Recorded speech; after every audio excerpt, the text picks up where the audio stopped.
Баршаңызға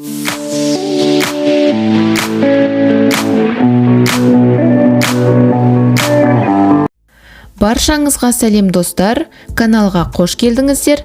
Бүгінгі видеода алдыңғы видеода уәде етілгендей әлемдегі ең бай топ 10 адамның қалған төртеуі айтылатын болады. Егер алдыңғы видеоны көрмеген болсаңыз, міндетті түрде қарап шығыңыз. Қазір жоғарғы оң жақ бұрыштан сілтеме шығады. Сол сілтеменің үстін бассаңыз, видеоны толықтай көре аласыз. Ал қазір топ 4-тікті айтатын боламыз. Егер сізге бұл тақырып қызықты болса, видеоны соңына дейін қараңыз. Сонымен қатар каналға тіркеліп, қолдау көрсетуді ұмытпаңыз. Осылайша сіз қазақ тілді контенттің дамуына өз үлесіңізді қоса аласыз. Ендеше бастайық.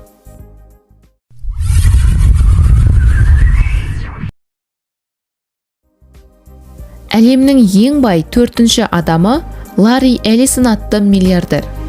Ол 1977 жылы Oracle бағдарламалық компаниясын құрды және оны 2014 жылға дейін бас директор ретінде басқарды.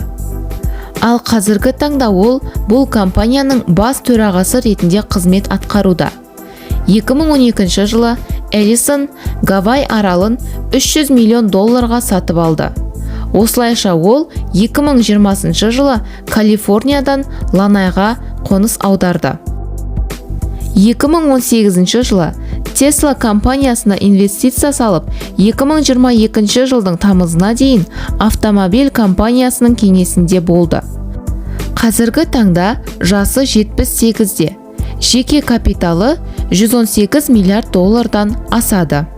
Оның байлығы Oracle акцияларының бағасының 7,5% өсуіне байланысты 2023 жылдың 1 наурызы мен 1 сәуірі аралығында $6 миллиард өсті. Осылайша ол қазіргі таңда топ 4-тіктің 4-ші орнын иеленуде. Келесі кезекте әлемнің ең бай 3-ші адамы Джефф Безос.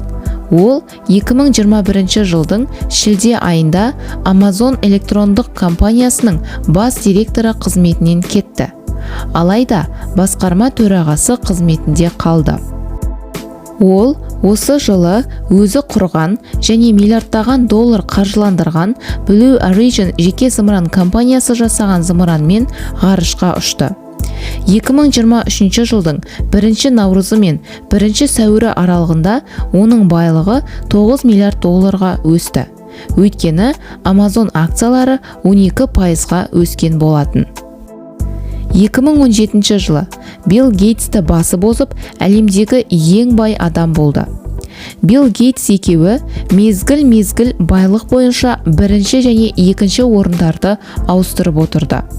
Безос 2018 жылдан бастап 2021 жылға дейін әлемдік миллиардерлер тізіміндегі әлемдегі ең бай адам болды. Ал қазіргі таңда әлемдегі ең бай 3-ші адам болып отыр. Қазіргі таңда жасы 59-да, ал жеке капиталы $126 миллиард асады.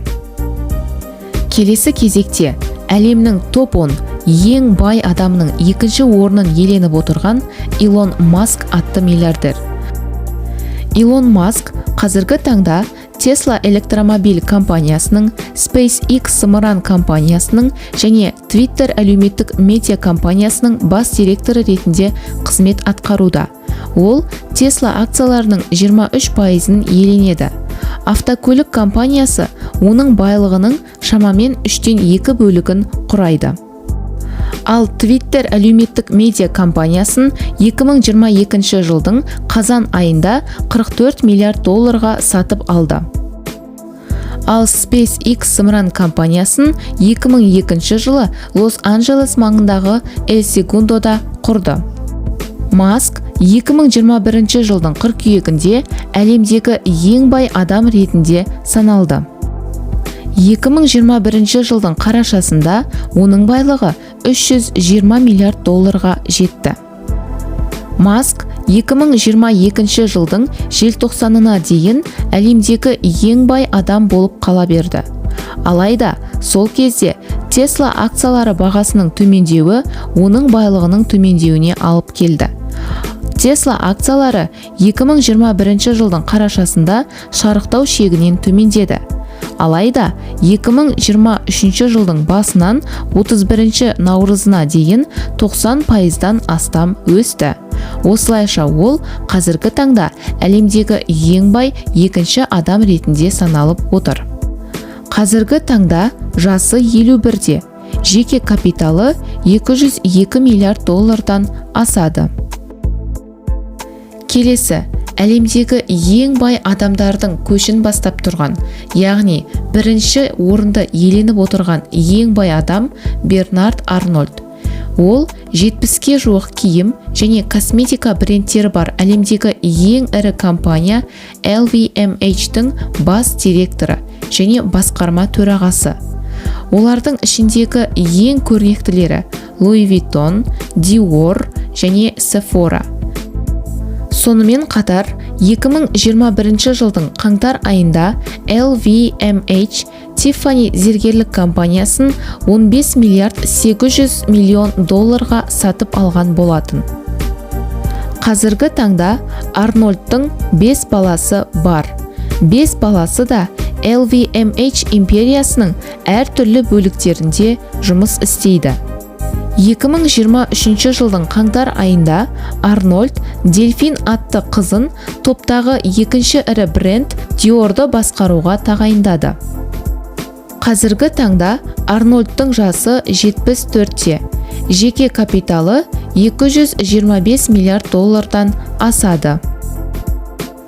Міне достар, бүгінгі видео өз мәресіне жетті.